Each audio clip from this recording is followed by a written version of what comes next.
This is the Loewe Aventos 3770ZW. It was made in the year 2004, I believe.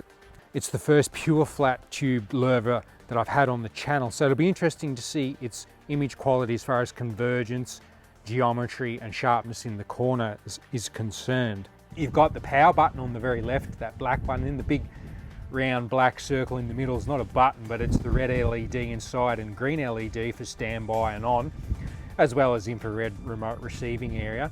Then there's 3 buttons for control of the television, so not a lot to control it with.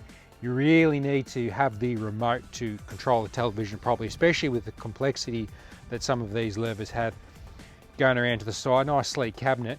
Going around to the side, there's a set of inputs there, composite S-video, stereo left and right, and a big 6.5mm headphone jack. This particular Loewe uses Torx security screws to keep the back on, although it's only clipped on at the top. This one's had some rough treatment and it's separated, I think, a little bit. I've snapped it back together better and it's holding, but this was just a throwaway, this CRT, and it does work. Briefly tested it. Going around the back here, we'll go to the label and get the details. Of course, there's the Aventos. I get it mixed up with the Contra all the time, but it's Aventos, Loewe, made in Germany. Chassis type 110Q25B. We want to focus on the Q25B. There are some other flavors of chassis with different models of Loewe, Q25M, Q25H, slight variations. As for connections, the Aventos is not loaded. A lot of cutouts still remain, not many things populated. A couple of SCARTs, audio out via RCA and RF in. The second SCART is RGB capable, hopefully probably component available as well in that SCART socket. I'm very interested to see if I can fit this with a VGA card. I'll probably try that. Fingers crossed it'll work.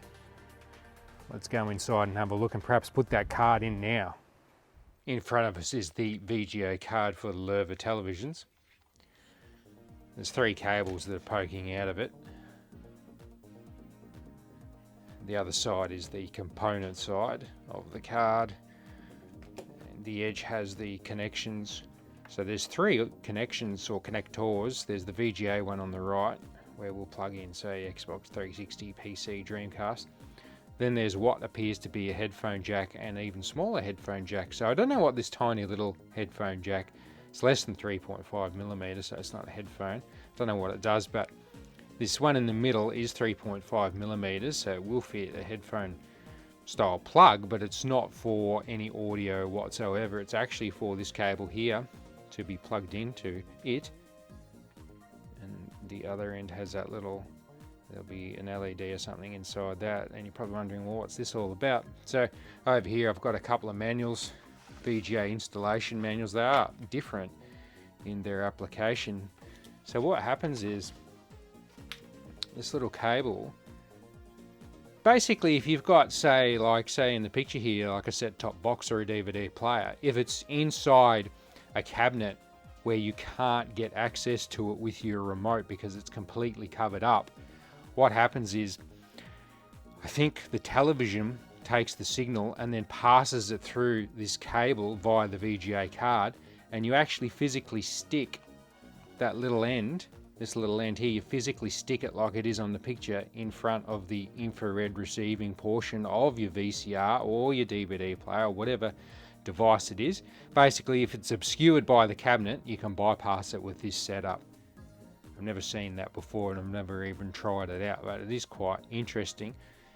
Peculiar that they chose the VGA card to have this sort of option, as it were. With the Loewe Aventos open, we can have a look inside it and see where precisely the VGA card can go, assuming that it can be connected in.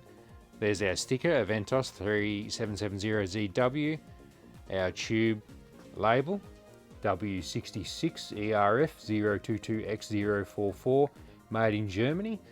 It is of the LG Philips flavour. And there's our chassis down below. Now if we can get in focus here and just get where we want to get, So basically here on the edge, just where I'm pointing there, there's like a groove and another groove along here. So the VGA card will actually go in this vacant area here. Its connections will be outside here. So there's the VGA. There's that optical, or that infrared transmitter, and then there's that other little thing there, RC5, RC6. I don't know what that actually does at all. You know, the problem here, however, is that the audio in for the PC is vacant. It actually needs a socket on the PCB itself. It's not present. It's not part of VGA card, so we're already scuppered as far as sound goes. This standing up circuit board here is the signal board, and this is where the VGA cards connectors will actually plug in. But unfortunately, from what I've looked at, this particular chassis, this particular signal board does not have the connectors on it to plug the VGA card into. It's going to be actually impossible to plug this VGA card in because there is a socket that's missing off the signal board in the television right there. There's also another one missing, which is labeled W1076, which is that one there. I can't plug that cable in there. And finally also W1011, that connector is absent as well. So perhaps you could physically put the connectors in, but I don't know if there's further components missing on the PCB that would enable VGA, but we certainly can't run VGA as it is right now on this television. With the TV on, what you might find is some of the settings are not selectable. For example, settings and connections are in light grey and there's no way to move into them. What this means is that the TV is set in simplified mode or simplified menu mode. What you need to do is press I on the remote. Then you get the choice of select control level, go across, and then simplified operations, say no. When you first get the television, you may have to check for this. It's all right once you've set your settings perhaps, but I prefer it to be regular, normal, so that you can dial a television in all the time when you want. So now I can go into connections and settings. Must say the picture is looking sharp, it's looking good, but we won't really know until we put some proper material through from a console or whatever. Another small thing that I like about the television is if you press again I to get info up, explanation of the remote control, you can go to where you want further notes, say DVD. I like the fact that it's got a picture of the actual remote on screen. That way you know if you've got the proper one or not. Nice little touch from Loewe there. At about this time I'd normally, on a video, put on the NES, which I have done here. However, rather than start with composite, I've gone straight to RGB. In fact, I'm using my AV Famicom, which is RGB modded. I've also got an EverDrive in it, so I can swap the ROMs around, and instead of Duck Hunt, we'll go for a different light gun game for a change. Now, NES is in, as you can see. TV has the option to go into 4:3, pan, cinema, and zoom for a super zoom. You know what's funny? When the mode changes from one to the other, you can actually see some good quality scan lines in the image. Pity it just doesn't keep them. Yeah, no, it looks real good when it transitions into 4:3 or whatever. You can see the scan lines well, and that brings me to that point. Being a 100 Hz television, it's removing the scan lines out of the image. It's actually a fairly sharp picture. You can see underneath that it's got the sharpness, but it gets a little fuzzy with its processing on the move, as does the case happen with this 100 Hz processing. Let's do a bit of a light gun test. You know it's pretty futile, but hey, I've got to try for the record. Well, it's been a long time. Been a long time since I've tried this game. Probably on the last Loewe review I did years ago. What do you got to do in this? You got to shoot this dude, don't you? Make him jump. So you get an occasional hit, but not a consistent one.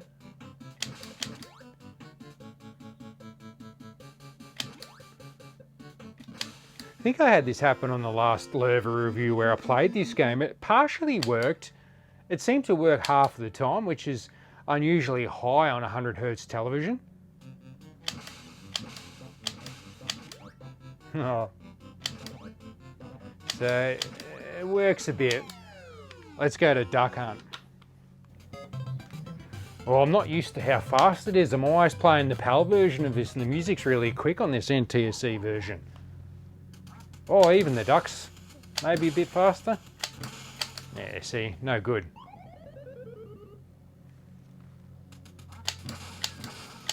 Nah, look, that's a no-go. No-go for the light gun, no surprise. Right, onto the Super Famicom this time. Changed SCART cable from the AV Famicom because it was a little bit noisy, that last cable. This one's cleaner. Again, when you switch it from widescreen to 4:3 and you get scan lines for a moment, you also get a nice stable still image, whereas this has got a little bit of an interlaced flickery look to it. As far as TV settings are concerned, pictures on standard, I haven't adjusted anything. Sharpness, brightness, colour. You can jack it right up with intensive. Even photo really shoots the colour up by the look of it, but I'll stick with normal. Bit hard to play this game and operate the remote of the TV at the same time. Good old Contra spirits, eh? For familiarity's sake, some Super Mario World, a game that we're all pretty familiar with and we know how it appears. Looking a bit jaggedy when it scrolls along, the artifact. What I'll do now is go into 240p test suite, get that grid up. We'll stretch it into widescreen so we get the grid fully occupying all space of the CRT's face.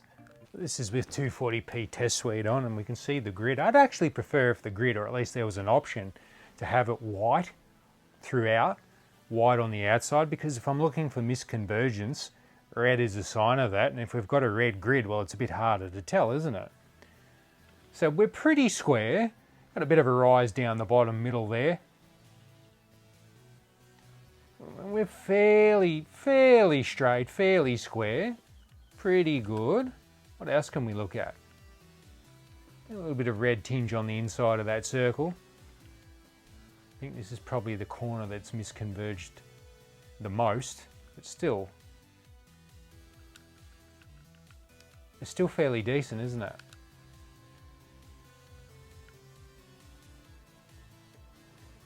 I've had a bit of problem. You saw a bit of a purple splotch early on, and I shifted the TV on this metal bench and it cleared it up, but I reckon I've got maybe a little bit down here, got a little bit of light blue in this corner. Anyhow, let's move on. I want to go to the PlayStation 2 via component and see how we go. Unfortunately, I have some bad news regarding the PlayStation 2 hooking up via component into the television. So what I did is I tried to go to connections here and start to assign what I want, where I want, AV2 for example in this case. So there is no actual console, there's other equipment, but I'm going to call this set-top box because I know they often take RGB. I'm going to choose AV2 because AV2 is SCART 2, the one that takes RGB. Now for some reason it's assigned the set-top box to AV1, which is not what I actually want. I want it in AV2. Here we go. Please select the signal from AV1, automatic, composite or S-video, yes.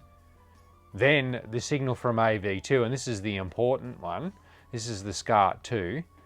It's got more choice and it's got the all-important RGB. It's got S-video, it's got composite. However, it doesn't have YUV component. The manual also states the same selection of signals. It does not mention YUV as other Loewes can do, such as the Credo that I reviewed a few weeks ago. So I've got no YUV, I've got no provision from component into this television, and that kind of sucks because it's just less choice, less options to go. So I'm going to put the Super Nintendo back on, or the Super Famicom, in RGB and wind the video up. Look, I might still take this television over most regular TVs in composite video and perhaps S video. I'll give it that. But no VGA, no ability to install VGA really hampers the performance, the potential performance of the television. Also, not having component, that surprised me and disappointed me. Limits the TV's capabilities even more again.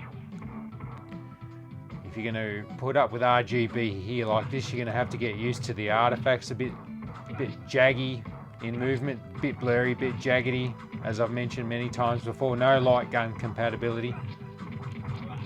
You can tell the underlying picture is good quality. The tube's image is good, but it's hampered by the processing. I'd have a dabble with this. If you found one nearby, or one was going cheap not too far from where you live, you could certainly get it and have a go at it and see what you think. Have a play around with it. If it's your first Loewe, it could be a good start. But otherwise, can't really recommend it at all, to be honest. I'd go with something like the Credo, something with VGA capability, or perhaps even a Loewe with an E3000 chassis. Something with a proper 50 and 60 Hertz refresh rate chassis would be better, in my opinion. So thank you for watching, and stay tuned. I hope to have more Loewes again in the future to continue reviewing.